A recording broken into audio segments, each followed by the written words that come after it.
So the principle of correspondence expresses the idea that there is always a correspondence between the laws of phenomena of the various planes of being and life.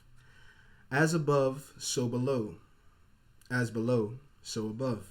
This principle states that there is harmony which can be made, agreement and correspondence between these planes, delineated as the great physical plane, the great mental plane, and the great spiritual plane. The Trinity. Okay. The Father, the Son, and the Holy Spirit. That's what that sounded like to me. Yeah. That's so crazy because Zoe's aunt was just talking about it. Because I was talking to her about this before I got in here because I just want to know what she knew. And she knew a lot, surprisingly. And it was weird. It was weird because I was like, who just knows this? But I'm living life, so me, I guess. And her, I guess. But it was weird because she was just like, there's always a relationship between the Trinity and there's always a Father, a Son, and a Holy Spirit in everything. That they said that the Son is always the people. The Spirit is, if the people don't exist, there will be another.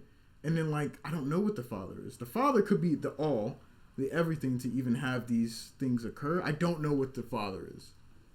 I don't know. I'm gonna give a crazy mental gymnastics, though. Let's say that God, Big G, big boy, man on campus, slanging. He's out. Big G around. Big G. If let's just say he's not above it all.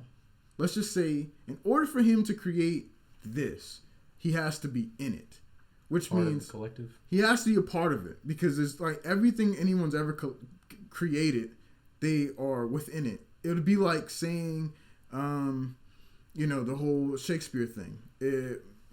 Or like Romeo and Juliet. Okay, so Romeo and Juliet, the two characters can say that they wouldn't, if they knew that Shakespeare was their god and their god was Shakespeare, they would go, we all have a bit of Shakespeare in us. Mm-hmm. But they can't just proclaim that they are Shakespeare. Because to say that means that they created the world that they are living in. Yeah. But there is a bit of Shakespeare within them all because he created it all. Right. But Shakespeare would also say, he could say that all of that is within him because he had to put himself into these creations. That's what all writers do. That's what all creators do. They put themselves into their creation and that's what makes it in. And you would say that creator, that thing has a part of the creator within it. And in Correspondent would say that all of it, everything, is the creator.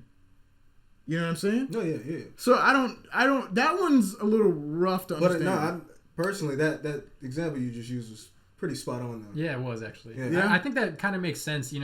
As far as talking about God, I always thought it was weird that. Well, I guess in the form of a playwright, it's a good comparison because you think of just an artist just creating something out of thin air essentially, but they are putting themselves into it. But at the same time, they are part of it, a collective. So the idea of God being just like one of us, I feel like it's almost it seems like that's what it is.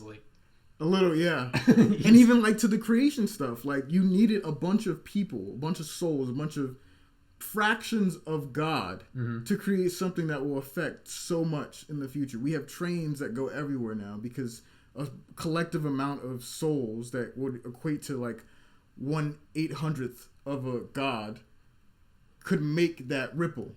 And that's the only way it could have occurred. Is if in the podcast, I will always reference it to because we created this, is that we, three of us, had to put fractions of our souls together to create this thing because we could not have done it like we wouldn't have done it by ourselves. You know what I mean? Yeah, of course. I guess that's the only way I can see. And so I guess that rule is that you have to give to get, and the same can go from life and death. You live so that you can give to life, but then you have to give it back so that whoever is next can get what you gave. Oh, okay, yeah. You can't just, it's not like it comes from thin air. It's the whole conservation of energy. You can't just make something and then step aside and then not watch it do its thing because it's going to do it now. You've made it a thing in this world that we live in. You've given it. Now give back because we've given you what you could have done to do that. Time to come back home. I see. Okay.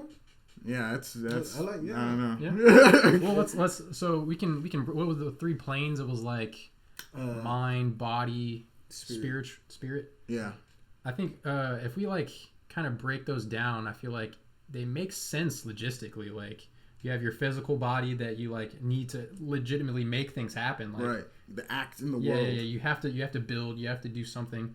Obviously your ideas and everything come from your mind, and I feel like the spirit part of it is like in ways, even if you like don't believe in religion, you still have to have in some kind of faith. You know what I mean? That like what you are thinking is gonna work. I was about to say it's got to be like your internal motivation. Yeah, exactly. And if the other stuff is real, saying that there is a part of God within us, I don't know. I mean, I'm not much of a religious guy, but I'm a spiritual dude, sure. And if that is what it is, if there's a part of capital G within us all, then I'm assuming the spirit is like when you light the flame, the mind keeps it going and forges whatever it could make. Mm-hmm.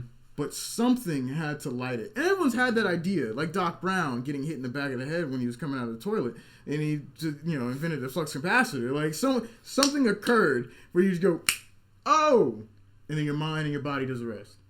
And I don't know if that is the spirit or not, but I feel like that.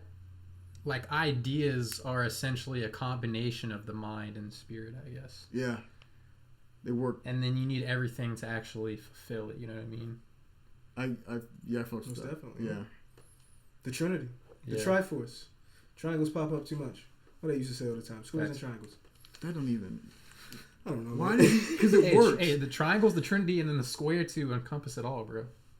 The overall... Snap. It works though. Were you downloaded I need that on a shirt came now. out? What? I need that on a shirt. Just a square and then like the triangle hitting points in it. Ooh, square and triangle. That would actually go hard. Yeah. Yeah. That'll drop soon.